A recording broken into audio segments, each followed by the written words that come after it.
Pay attention, D-1589. This is very important. And what exactly are you wearing? You said I was the newest member of the MTF family. I figured I'd dress for the part. No! I said this was your chance to prove yourself. The higher-ups were impressed by your performance against SCP-4666 and have a new assignment for you. Now please pay attention. SCP-953 is Keter class. Don't get your panties in a wad there, Doc. I got this. It's easy. Y'all have to take her someplace new and you want me to ride with her and make sure there's no funny business. And if she tries anything, I'm gonna introduce her to Laverne. And Shirley. Ya got nothing to worry about. I'm a werewolf. We are above foxes on the food chain. So I just go in there, assert my dominance, serenade her, and no! Do not interact with it in any way, and for God's sakes, no singing. Remember, SCP-953 displays moderate-level psionic abilities, namely suggestion and telepathy. Although you have proven immune to these effects, an entranced subject can be convinced of a variety of false facts, including the nature of SCP-953, its own nature, and the nature of things around it. SCP-953 has used this in the past to, among other things, deceive police officers investigating reports of loud screaming from a hotel room, convince a mother to roast and eat her own child, carry out acts of necrophilia against Agent Ramsey's fiancée in full view of said agent, and do not forget what it did at YIFCON. Those poor dumb furries. Don't worry, like you said, her tricks don't work on me. Question though, when do I get a key to her cell? You know, in case she gets mouthy. You will not receive a key to anything. You are not to interact with SCP-953. Get that through your thick skull. Jeez, take a chill pill, Dr. Newbie. You're gonna blow a gasket. It's alright, I'll just rip the door open if she gives me any lip. I will put in a request for a key. The following is a personal log of an encounter between D-1589 and an SCP. Upon death, D-1589 revived with anomalous properties including enhanced speed, durability, strength, and an as yet unlimited ability to regenerate. Due to the numerous advantages of having an effectively immortal D-class, it was decided he would retain this designation. Despite his distinctly below average intellect, he has been asked to record an account of these experiments in the hopes of discovering new information. This is one such account. SCP-953 is a female red fox, approximately 8 kilograms in weight, with a spine that splits around the 26th vertebra into 9 separate tails. Subject displays polymorphic properties, however, allowing it to take the form of various other objects and beings, most commonly an attractive Korean female. Subject will display some vulpine aspects, such as ears, tail, paws, fur, eyes, voice, mannerisms, in all of its alternate forms. This can serve to identify the subject should it attempt disguise, although SCP-953 will attempt to conceal its tails through clothing and other methods. While contained, direct human contact with SCP-953 is strictly forbidden due to SCP-953's mind-altering properties. For this reason, all personnel must respect a 100-meter safe zone. Delivery of food and other items will be carried out by an automated robotic assistant. Should containment fail, SCP-953 can be theoretically terminated by gunfire. However, due to its nature, recognizing SCP-953 may be difficult. Because of the inadequacy of purely physical containment procedures to control SCP-953, psychological containment is also necessary. For this reason, the approach to SCP-953's containment chamber is to be lined with open, cage dog kennels, preferably of the Korean Jindo or American Foxhound breed. SCP-953 displays an extreme phobia of domesticated canines and will not pass within 10 meters of one, especially when canines are barking or alerted. Testing has shown this phobia extends to D-1589's lupine form. Sir, I just have to say again, I know you want D-1589 on this one, but he's not ready. This is a major catastrophe in the making. That is not your call, Doctor. Consider yourself fortunate not to be D-1589's new roommate after that stunt you pulled with SCP-4666. This will work. Between D-1589's immunity to its psionics and SCP-953's aversion to canines, he is the perfect candidate for this assignment. Please, sir, I am begging you to reconsider. This has all the makings of a disaster. D-1589 cannot handle this mission. It is too complex for him. Relax, Doctor. All he has to do is sit there. SCP-953 will be in a soundproof cell while the vehicle is remotely controlled from outside its area of effect. We have run all the projections. There is no foreseeable way this could go wrong.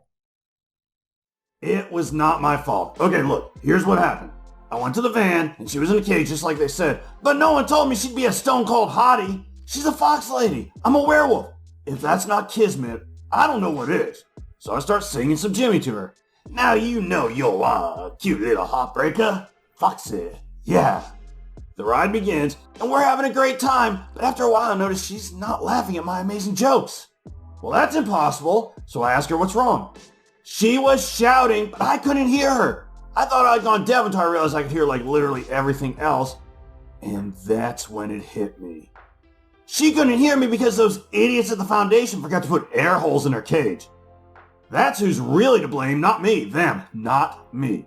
I can't let her die on my first day. That's the kind of thing that you need a few weeks under your belt for. So naturally, I punch some air holes into the cage. Newbie is screaming at me over the speaker, but I tell him, no need to thank me, just doing my job. He won't shut up about it though, so I pull out the speaker. He really talks too much, you know. After that, we started to chat, and she is really quite pleasant. I mean, sure, she kills and tortures people for fun, but no one's perfect, right? I myself occasionally leave the toilet seat up. SCP-953 polymorphed into a creature small enough to escape its enclosure and incapacitate D-1589. However, this scenario was foreseen and prepared for. The vehicle transporting SCP-953 was rated well beyond its ability to damage. SCP-953's preferred killing method is a barehanded strike to the abdomen, penetrating the abdominal cavity and removing the liver, which it will later consume. If given time, however, it will choose to linger over its kill, torturing its victim as it seems to enjoy the infliction of pain upon another sentient being. It incapacitated D-1589 in this way, though consumption of his liver caused SCP-953 to display signs of inebriation. This allowed D-1589 the time needed to recover. So she used her mind control powers on me. That's what must have happened. As a reminder, D-1589 has proven immune to SCP-953's psionic abilities. I am super smart, so I was able to break free. Now it is on. Time to take the fox down to Pound Town. Population her.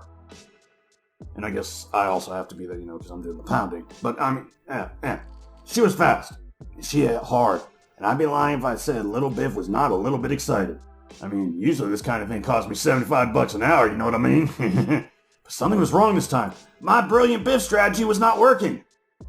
The Biff strategy consists of D-1589 being pummeled by opponents until said opponent is exhausted. This did not prove effective against SCP-953. We fight for reals, and I'm giving as good as I get until I start giving a little bit better than I'm getting. I give her a bit of Lenny, followed by some Squiggy, and down goes Fox Lady.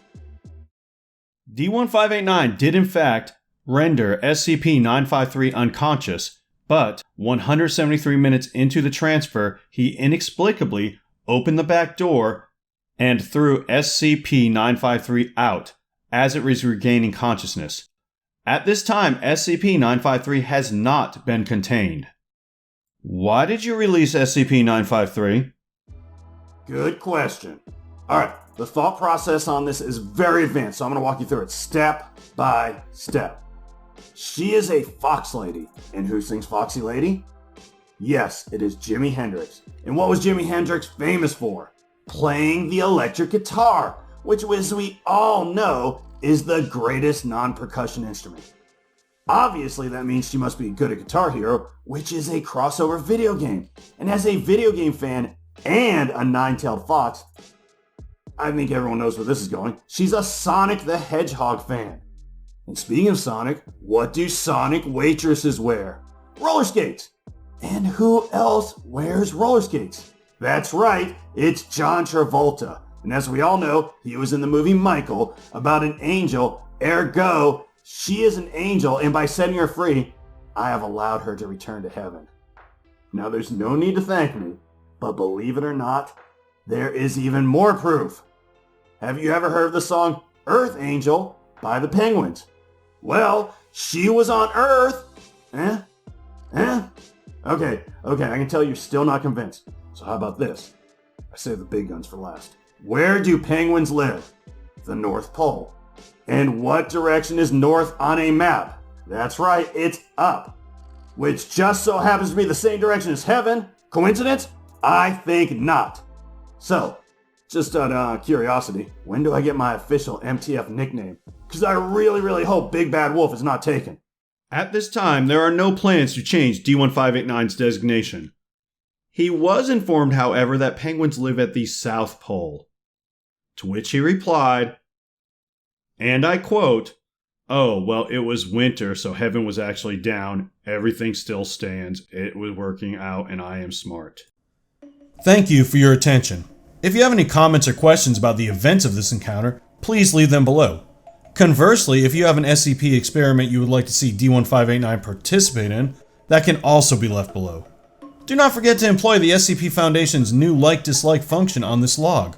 And if you have not done so already, please consider subscribing to this content for easy access.